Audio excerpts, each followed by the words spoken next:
Hello, in this video I'm going to show you how to contact Roku Customer Service. If you find this video helpful, please drop a like and subscribe to my channel.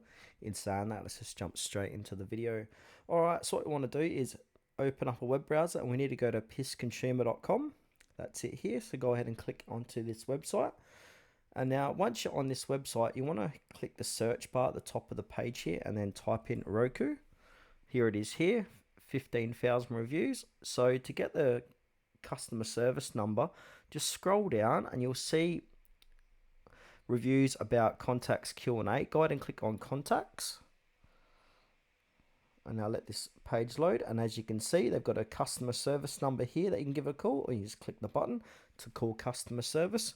You can also check out their Roku emails as well. So you've got business sales, customer service, and legal as well. So if you want to send a message, go ahead and click on one of them to send them a quick message.